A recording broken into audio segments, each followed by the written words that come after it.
What's up, nail friends? In today's video, I'm going to be showing you guys how I did this really pretty amethyst design. So a few weeks ago, I did a rose quartz design and my client loved it and wanted to do it in purple.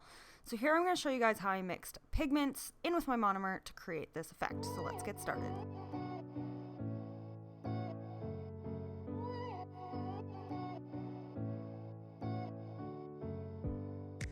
So what I did was pour my monomer into my dapping dish, and then I'm grabbing some pigment from Magpie Beauty. This one's called Fluor, and I'm just using a little scoop here, and I just wanted to test out the color. I wasn't sure how pigmented it was going to be, so first I poured just one scoop in, gave it a good stir with my brush, and you can see that now my monomer is colored purple, super light, so I obviously needed to add more. So I added about, I'd say like 3 or 4 scoops of color, and then that's how I got this purple.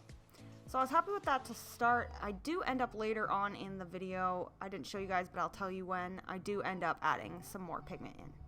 So anyways, to start, I'm doing it the same way I did that last video. So if you've already seen my last video, you know this whole technique, but if you guys still want to watch it, then you might learn something different. The nail shape is different in this set. I did like more of a square shape.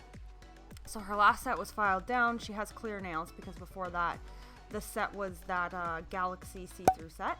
So what I'm doing here is I'm going into my monomer and I'm picking up clear acrylic, which will be tinted purple. And then I'm going right in to double dip with the snow satin. And then I'm just placing that on the nail and doing some lines. And then in between the lines, I'm adding some glitter. So this is from Glitter Bells and it's called Jodie. So like I said, I'm basically doing the exact same design I did on that rose quartz set, but it's just done with purple instead of pink. And then of course the glitter would be purple instead of pink. So again, I like to do my cuticle bead first, so I double dip, get my cuticle nice and, flush.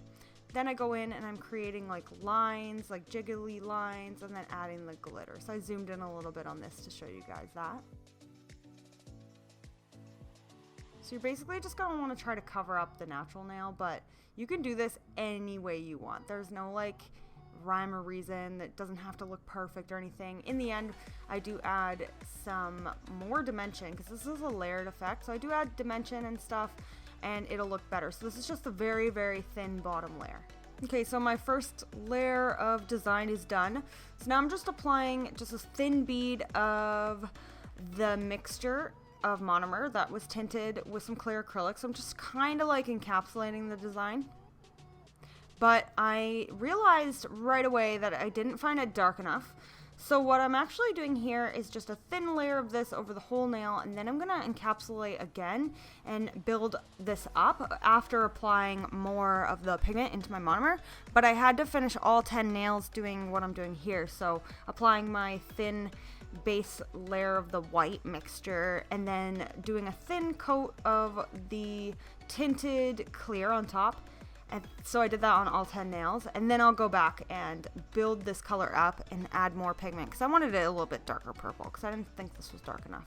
So I am double dipping, as you can see in this one. I double dipped because, like I said, I really like a nice super layered effect. I want you guys to look at the nail and kind of see the dimension and see the fact that this is supposed to look like a stone and it's not supposed to be one dimensional. It's supposed to have lots of, layers and stuff to it. So that's what I'm doing on some of these. I'm either picking up one purple bead or I'm double dipping my bead. So it kind of just depends on what I felt like on each nail. So like I said, I'm not building up my apex at this point. I'm just covering my design with the clear.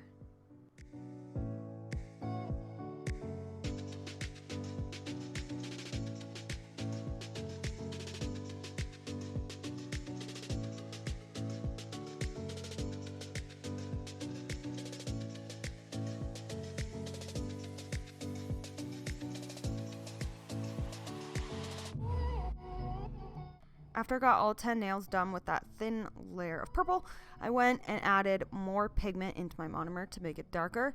And now I'm just building up the nail to create my apex. And that way all the nails will be the same color. So if I had just started adding more pigment in, then some of the nails might be darker just at the very beginning where the pinky is and stuff. And so I wanted them all to be even. That's why I finished them before adding more pigment into my monomer.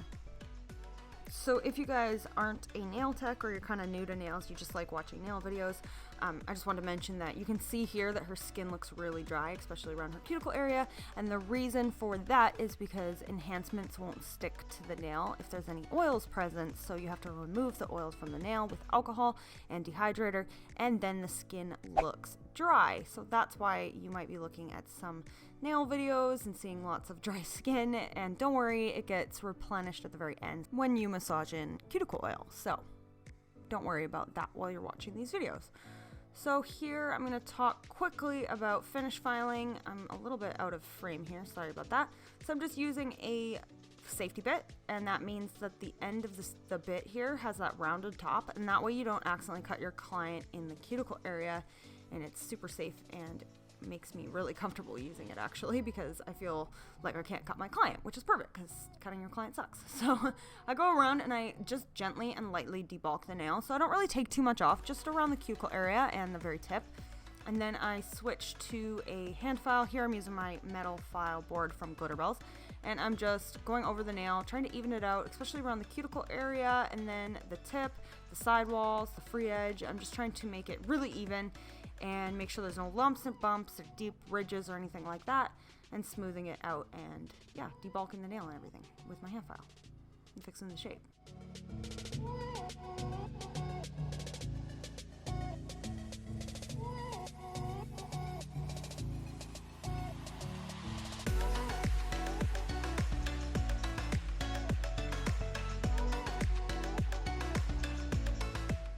So once I'm happy with all of the nails and the shaping, I go ahead and wipe off all the dust, and then I buff the nails, and then I cleanse the nails, and now I'm coming in and we're going to do some art inks. But before applying art inks, I like to apply a matte top coat.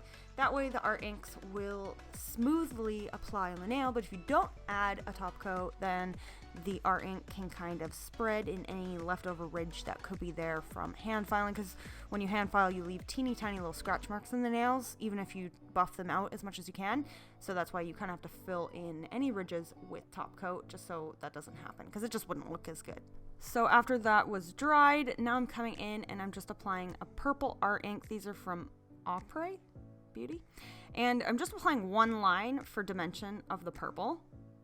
So I did play around with this before, and I'm just showing you guys what worked. So the one line was perfect, and then now I have to add a matte top coat again, because I found trying to apply the white art ink over top of the purple art ink, it just, I don't know, it overlapped strange. So I did go ahead and wipe off all the white art inks, and then apply my matte top coat over top of the purple, and then we'll go ahead and add the white. So after that second layer of matte is cured, you can see the purple art ink under there a little bit. So now I'm coming in and using a super thin layer of white. You only need 1 to 2 swipes, you can overlap them, but you're really going to want to wipe off your brush to make sure there's not too much of that white art ink on it. And then you can also blend anything out if you need to with the blending fluid. And it doesn't have to be perfect, because remember, this is a stone nail, so I'm just kind of like going back and forth and overlapping the designs. And then I'm coming in with a brush and some blending fluid and blending out anything that I wasn't happy with. Actually looks better if you have one side a little bit thicker than the other, so you can see I'm kind of like erasing some of that. And yeah, just like that. Super easy. So then before top coat, you can just leave it as is, and then I'm going in with some crystals. So I'm using the Ugly Duckling Schtik glue for these giant crystals. And I'm just using these crystals I got from Blue Streak. So I did have a video up of showing you guys some really cool crystals I got in, so I'll link that in the top corner. And I'm just using those huge crystals, and they actually lasted the whole time. Like, she came back 3 weeks later and these giant crystals were still on, so I was really impressed. So here I'm just applying the crystals, just the moon and then this big one first, and I'm using my glove to kind of like smush that into that gel first, try to make sure it's in there nice and perfect. and then I will cure that and repeat the process on the other matching ring finger. And then after that's been cured, now we can add some crystals around the bigger crystals, because I really want to get these nice and cured securely before overpiling it with crystals, or else sometimes you won't get a good enough cure, and then your big crystals could fall off. But obviously what I did worked, because she came back 3 weeks later and they were still on. So curing separately instead of trying to get everything in seems to be a better call here. So now I'm just applying some more pointy back crystals into this, because, you know, I don't really get to use pointy back crystals that much. So this was a nice treat, because if you're already doing a big design with pointy back crystals in it, then you can, you know, add more of them. So that's what I did here. And then I'm going to add some flat back crystals at the very tip with some caviar beads. So I'm still just using the Ugly Duckling Schtik It, because I was using that already. And yeah.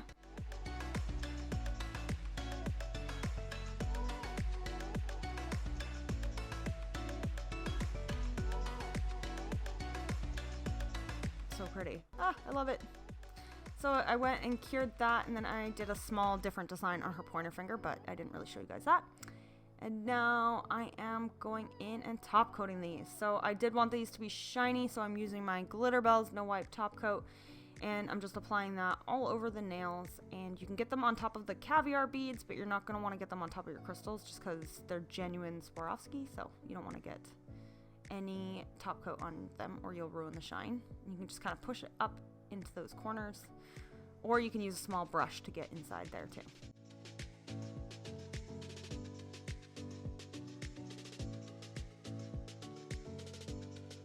So my little tips to replenishing the oils on the skin while keeping the nails looking nice and shiny is to apply my top coat, have her cure her hands, take her hands out of the light, and then I let her cool the top coat down. Don't touch anything or anything. Then I apply cuticle oil, massage it in really well.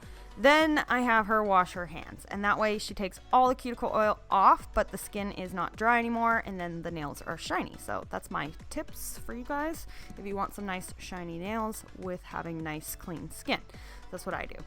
So after that, there's the finished design. So I hope you guys like this set, and I hope it inspired you to create some fun stone nails. You could do this with green and do a jade effect. You know what I mean? There's so many possibilities. So thanks so much, guys, for watching. Please click the bell next to the subscription button if you want to be notified when I post, and I will see you in the next one. Bye!